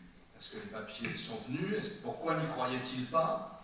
Ils l'ont sûrement dit. Vous savez, il y a un sentiment national assez fort, exacerbé depuis 2014, depuis l'affaire de Crimée, et ça ne sera pas une partie de plaisir.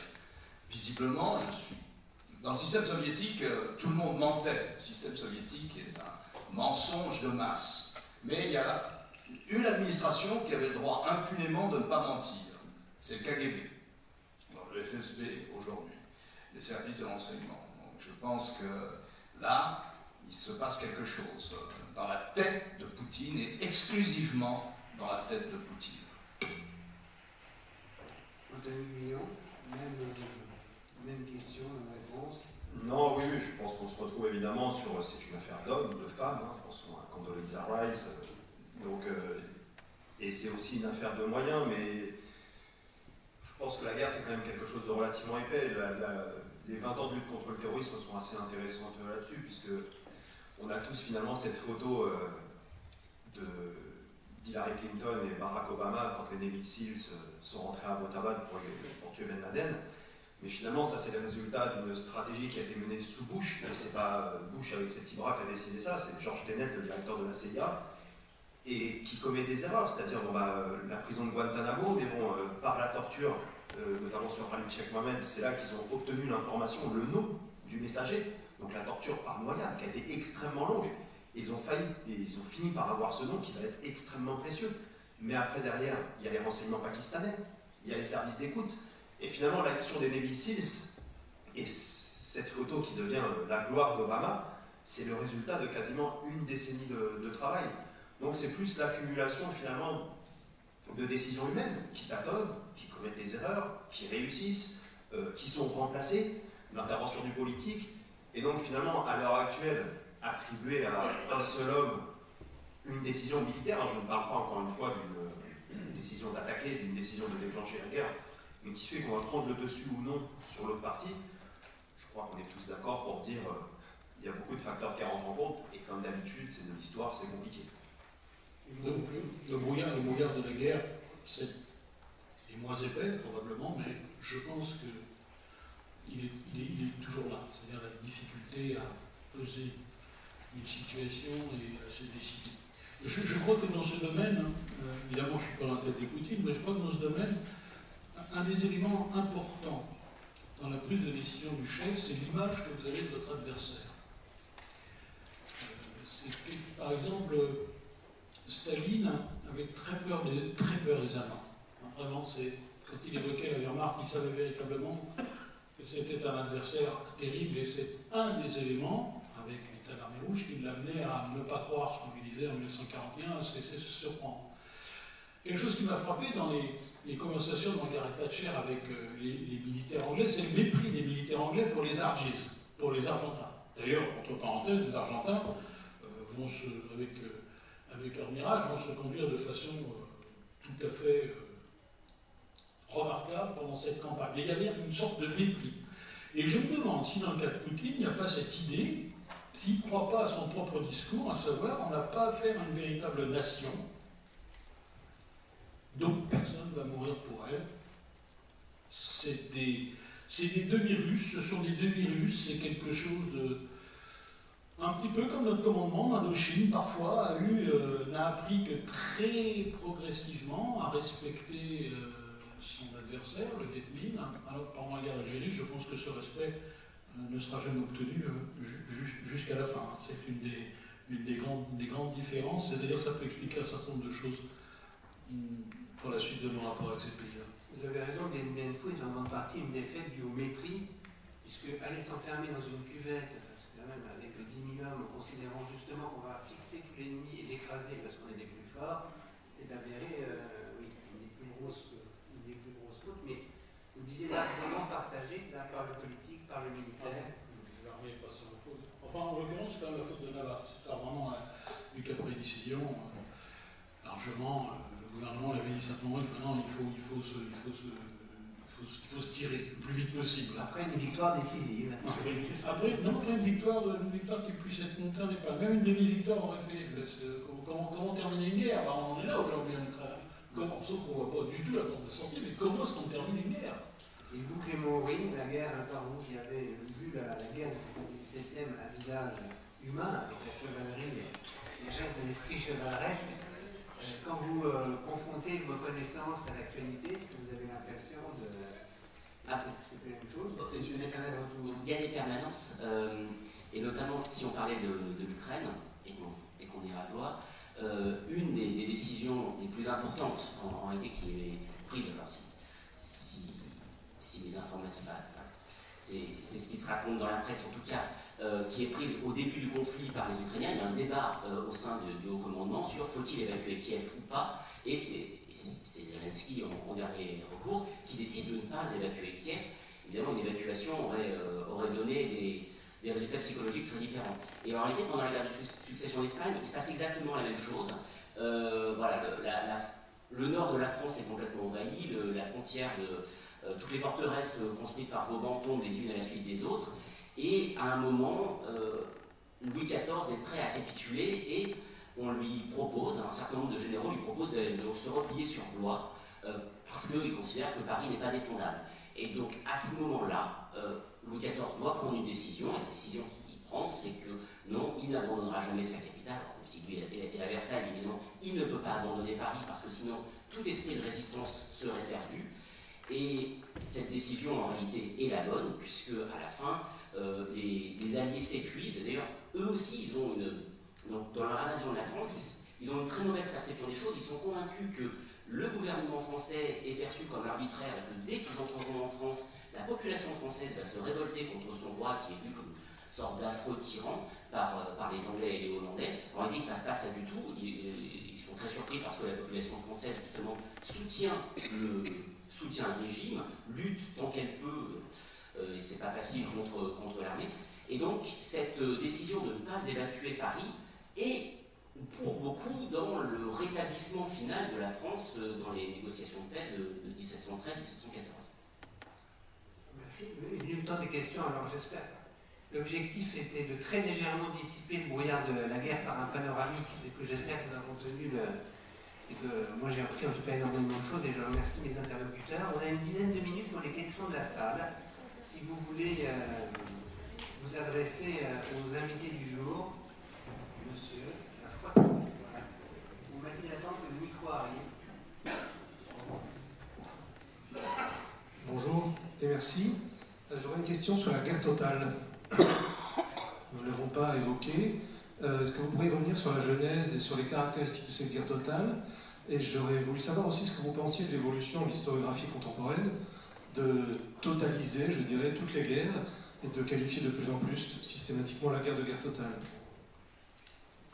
Peut-être Jean Lopez, éminent spécialiste du concept. Pour moi, guerre totale, c'est quelque chose qui est défini pour la première fois en détail par Ludendorff.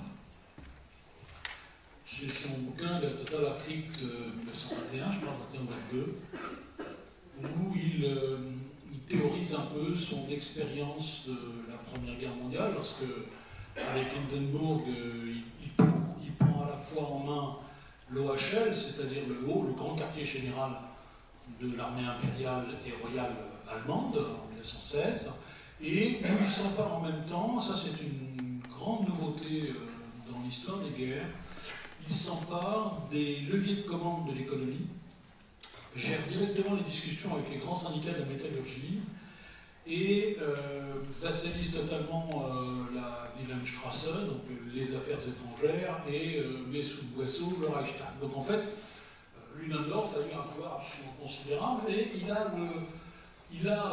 c'est un truc dans Mein Kampf qui est tout à fait frappant. Hitler plusieurs fois dit on a perdu la Première Guerre mondiale complètement sur le plan de la propagande et de la préparation des esprits.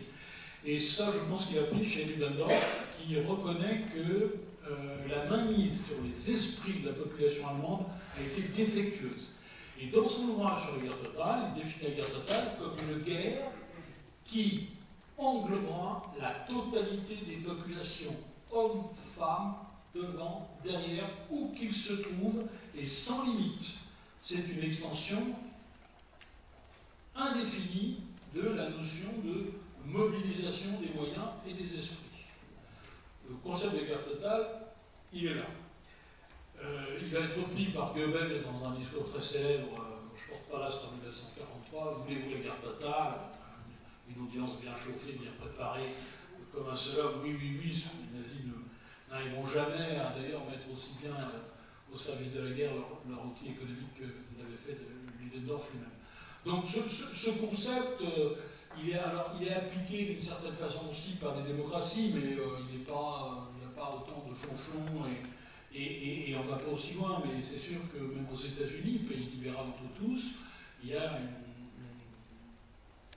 Hollywood, les grands journaux acceptent de taire certaines informations, de conditionner l'opinion. On l'a vu en 2003, on l'a vu en 91 aussi. Les journaux américains qui ont une forte réputation d'indépendance ont tout à coup se sont mis à jouer le jeu du pouvoir et ont accepté de conditionner leur propre opinion. Donc je pense que la notion de guerre totale, on peut l'acheter à la poubelle, elle est historiquement datée et elle n'a pas aujourd'hui de... Sauf à penser que tout est guerre. Alors ça, c'est une des caractéristiques de ces dernières années, c'est qu'on voit des guerres absolument... On met tous, et notamment dans le concept de guerre hybride, on met tout sous le vocable de la guerre. C'est-à-dire que maintenant, les interventions sur le cyberespace sont considérées comme de la guerre. L'utilisation de l'arme économique, c'est considéré comme de la guerre. Mais là, je m'insurge contre cette définition. Demandez aux Ukrainiens quelle est la différence entre avant le 24 février et après le 24 février, et ils vous diront la différence de nature de la guerre. La guerre, c'est quand il y a du feu, il y a du sang. C'est tout à fait autre chose. On est dans un conflit ouvert, armé. On ne s'attaque pas indirectement à un cyberespace, même si ça peut faire des dégâts à court terme. Donc, pour moi, il y a quand même encore une frontière assez nette entre la guerre brûlante, et tous les mots qui, après tous les concepts qui après-guerre accordent un adjectif. Guerre économique, cyberguerre, guerre de propagande, pour ça, c'est toujours pas la guerre. La guerre, c'est ce que nous sommes en train de voir aujourd'hui en Ukraine. C'est ce qui nous surprend et nous terrifie tellement d'ailleurs. C'est que c'est vraiment la guerre. Et on n'était pas en guerre contre le Covid, même si le terme a été extrêmement utilisé. Une autre... Oui. Monsieur et monsieur en haut. Monsieur. Oui, ce serait une question plutôt par rapport à la guerre de succession d'Espagne.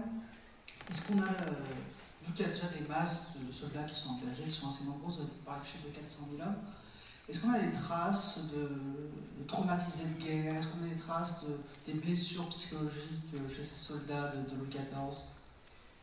Alors là, on manque de sources, malheureusement. On a, pour les blessures physiques, on a quelque chose qui est absolument extraordinaire, qui sont les registres d'entrée aux invalides. Les invalides, c'est l'institution créée par Louis XIV, d'ailleurs celle dont il était le plus fier, où pour la première fois, on s'occupe des soldats vétérans et on ne les laisse pas mendier dans les rues.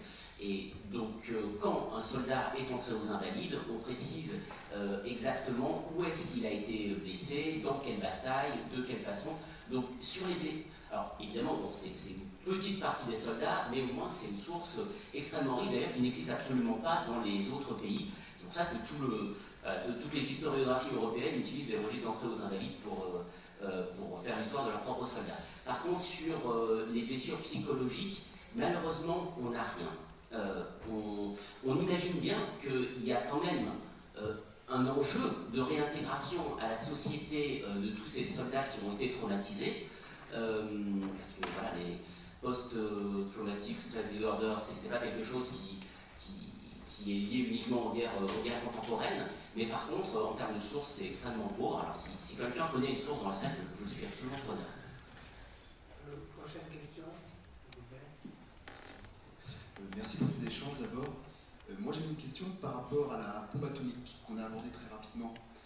Passé 39-45, qui a quand même, mine de rien, changé le cours de la guerre, et qu'on arrive seulement dans un outil de dissuasion, donc il ne sert pas à la guerre techniquement.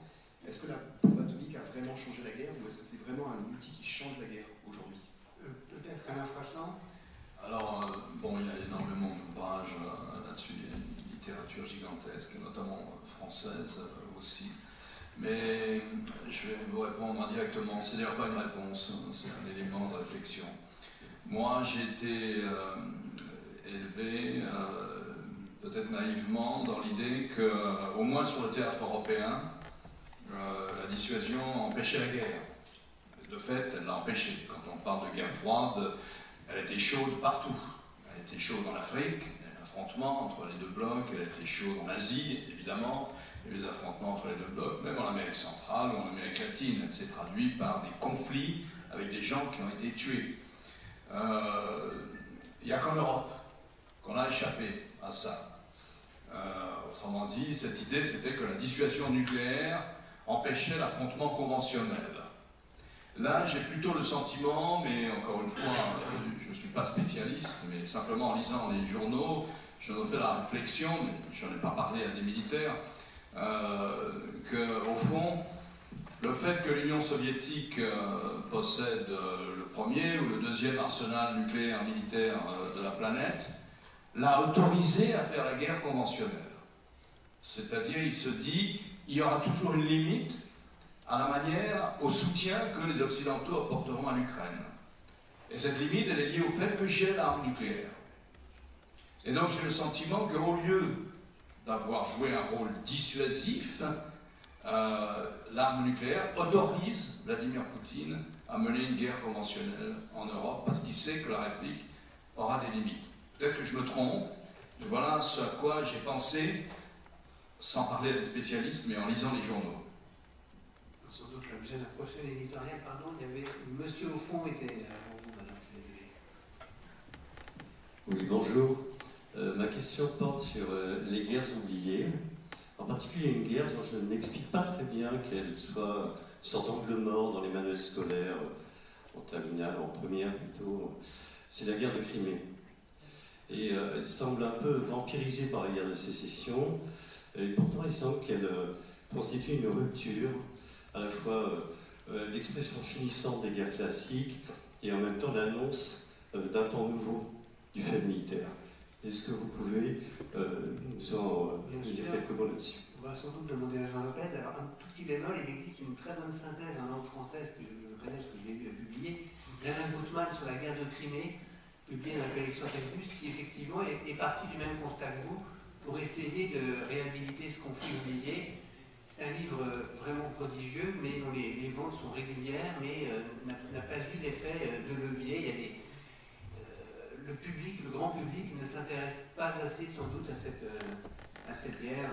Alors c'est une guerre qui n'est pas oubliée par tout le monde. C'est une guerre qui est très présente chez les Russes, par exemple, chez les gens qui s'intéressent à l'histoire russe, parce que ça a cassé le 19e siècle en deux.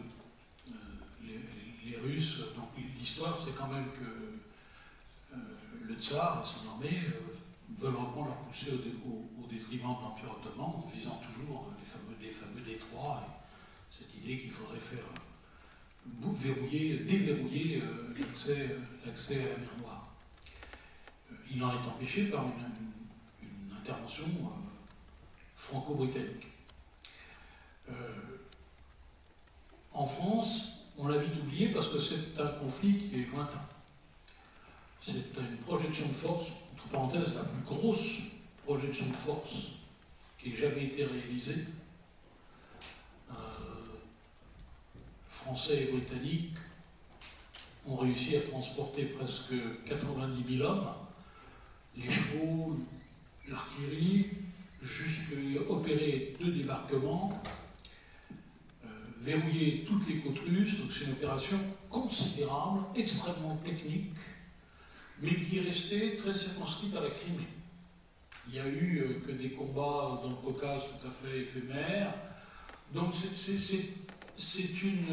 Elle n'a pas duré très longtemps, hein, et elle a concerné essentiellement d'ailleurs en grande partie l'armée d'Afrique, en Crimée. Une grande partie des Zouaves, notamment. Les Zouaves sont là-bas, donc c'est des professionnels, hein, ça concerne moins le public, puis ça s'est terminé par une grosse bêtise. J'ai renversé mon verre d'eau.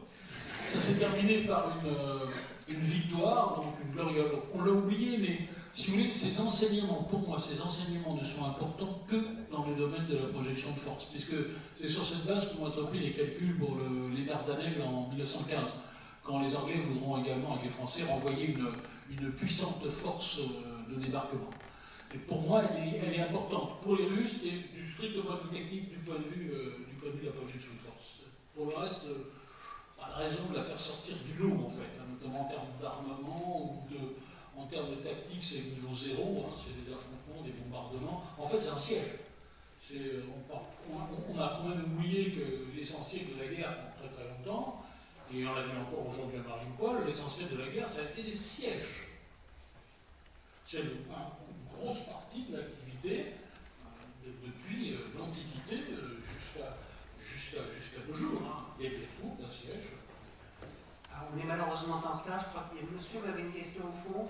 Et madame, peut-être je vais vous demander, je suis désolé de poser des questions brèves, et j'inviterai les répondants à répondre brièvement aussi, puisque nous ayons déjà évacué la salle.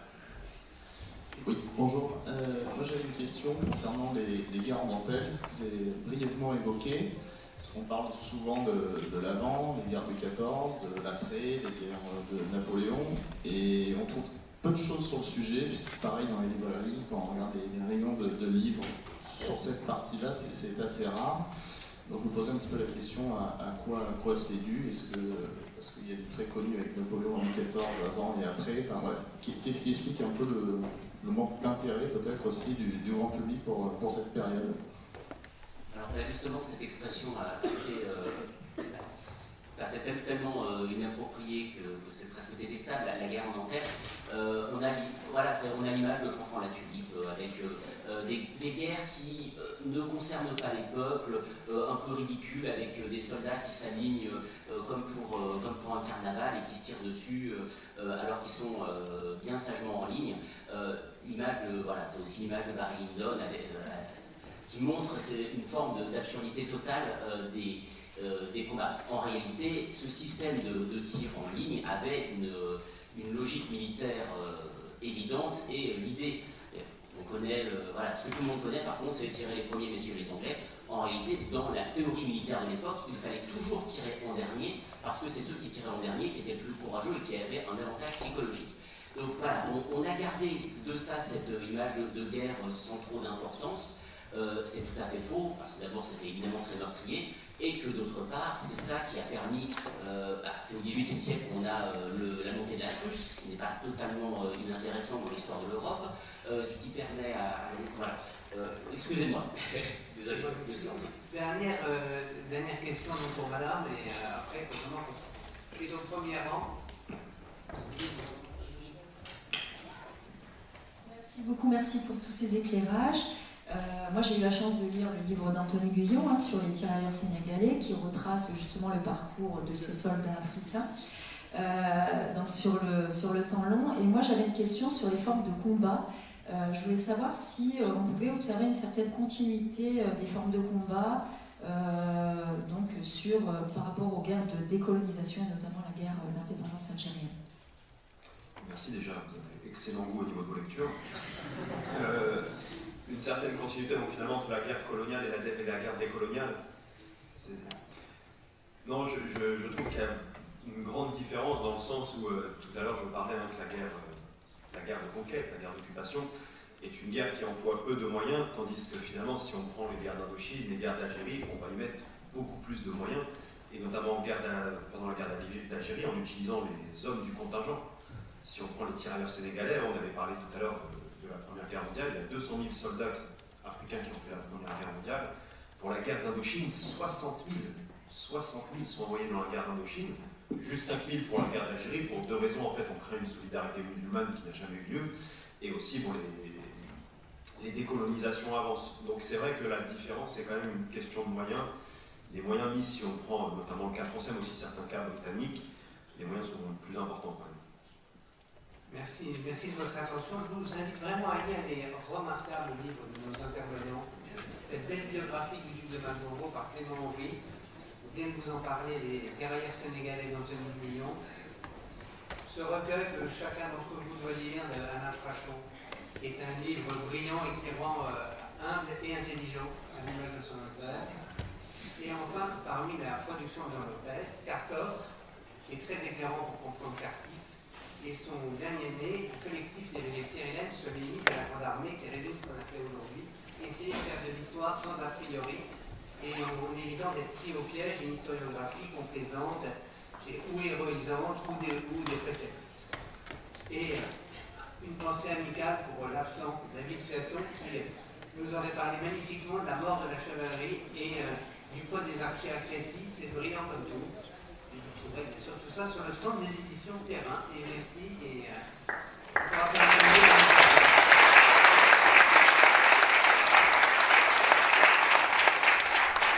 un petit message pour vous dire que les auteurs seront tous en dédicace de 11h à 12h30 sur le stand des éditions Perrin dans la halle du Halgrin. Voilà.